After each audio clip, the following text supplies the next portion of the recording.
All right, everybody, how's it going out there today? Rooster here in Tennessee, and today going to be looking at the RCI 99N2. I'm going to do one of our Let's Take a Look videos. I've had some people request that I actually do a detailed video on one of these radios. Now, I have already done a detailed video on the 99N4, and this is basically the little brother to it. If that's what you want to refer to it as. Now, outside, they basically look the same. Very large radio. They actually come in the same size box and everything. They come with a Ranger SRA 198. This one has a chrome one with it. And the one I'm doing a video on here in particular is sold to a customer, but I do have a couple more of these available.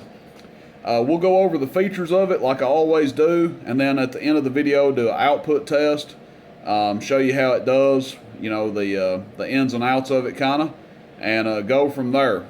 So first off, we're just looking at the front of it here, give you guys a close-up on it, and then we'll take a look at the back, and then we will get in with the controls. You've got your piece of coax that comes out the back that you tie into there. Anderson connector, quick disconnect, does come with the fused cable, and then there is a look at the side of the radio. So a large radio, probably not quite as big or physically imposing as something like a Longhorn, but they are a large radio. So let's just start out from left to right. Over here, this red switch is going to turn the radio's amplifier section on and off. When you have it up, it's in the on position. When you have it down, it's in the off position. 4-pin microphone jack over here, Uniden, Cobra, Galaxy, Striker. All your regular 4-pin microphones will work on it. For the test video, we're running a Superstar 507. I recommend a 507, CM4, or an Extreme 2018. Those are my preferred microphones on it. You may like the noise canceling mic that comes with it, the Ranger 198. Volume and squelch, mic gain and RF gain. Obvious, we know what those are for your microphone gain and your receive gain. Echo and time over here on this knob, and then your talkback and dimmer over here. Dimmer being on the back knob. Talkback. Hello, 1 2. Audio check. Check, check, check. Audio 1 2. 1 2 3. Audio. These actually have a really nice sounding talkback on them for people that like talkback. I put it right up there with the talkback on a Striker. To me, Strikers probably have the best talkback. I don't personally run it, but for people that do, these have a really nice sounding talkback on them, and they don't seem to squeal and feed back like a lot of your old talkbacks used to do. Fine tune right here for your clarifier.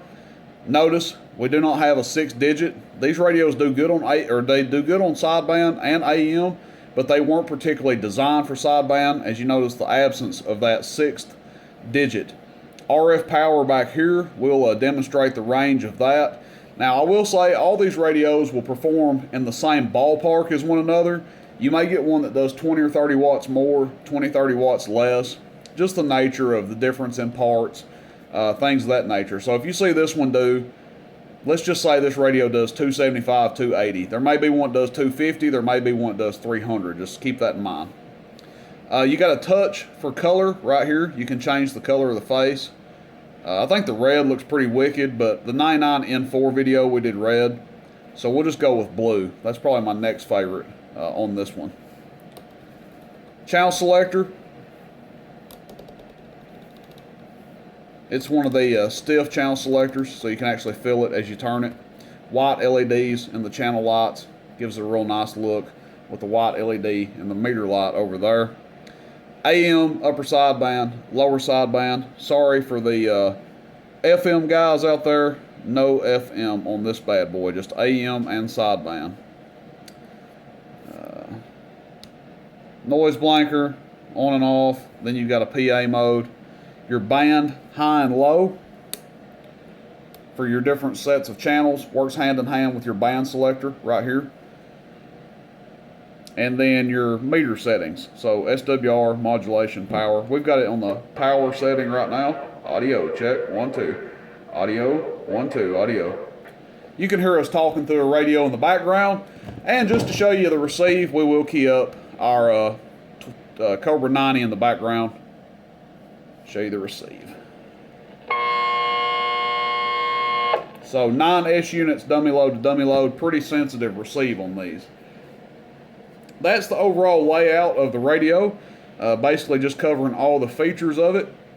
I'll now get into the output test. We will start on AM, and we'll start with RF power all the way down. We will be testing on the Bird 43P, and I will be using a 500 watt element to measure the output. So let's go ahead and dismount our camera here, and we'll start with the RF power all the way down. We're in the AM position, 500 watt slug, so that's going to be the middle scale. That first hash mark that doesn't have a number is going to be 50, and then the second one, 100. So it's looking like about a 10 watt dead key. Hello, swinging about 90 to 100 watts average. Now I want to show you PEP with the power all the way down. Hello, audio, almost 300 watts PEP. Audio, check 1, 2, 3. Audio, check 1, 2, 3. Audio. Now, it will swing the same with the RF power up or down. All I'm going to do is key up and roll the RF power up.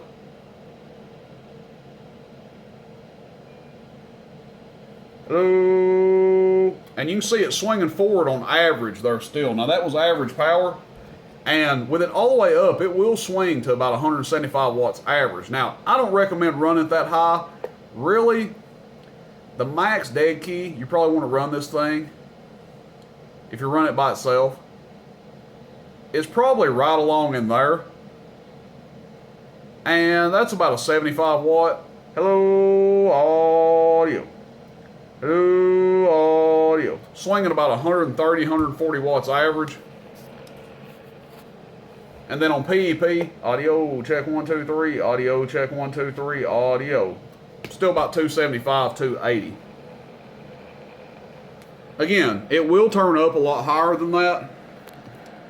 Generally, safety-wise, we usually set them here to where they won't turn up that high. But really, you really shouldn't have to run your RF power over about right there on this particular radio. Now, if you're not going to be getting super long-winded and you want to run a stiff dead key, you can run it up right there, but I wouldn't recommend it. I would really stay in the ballpark of right about through there, maybe right there. 75 watt dead key, swinging a 300 watts PEP. That's going to be plenty for one of these. Curiosity about how many amps I should say it's drawing. Audio. So 30 amps. It's showing almost 300 watts PEP and drawing about 30 amps. So now all I'm going to do, I'm going to switch it to sideband, and I'll actually just leave the RF power where it's at right now. I don't see any need to change it. And we'll come over here and see how much we're doing PEP. Hello, audio, check 1, 2, 3. Audio, check 1, 2, 3. Audio. Still about 280 on upper sideband, lower sideband. Hello, audio, check 1, 2, 3. Audio, check 1, 2, 3. Audio, 1, 2. Maybe just a little less. And then back to AM. Audio, check 1, 2, 3. Audio, check 1, 2, 3. Audio. So all three doing between 265 and 280 watts PEP. That's AM to finish the test out. And then we also tested in upper sideband and lower sideband. Sideband, how much it's drawing. We can compare it with the RF power set in the same position. Hello, drawing more than 40 amps. Hello, right on the cusp of 40 amps. So if you're going to run this radio on sideband, 50 amp power supply is what I recommend. The Jesverdy supplies should work perfect with it while I have those in stock.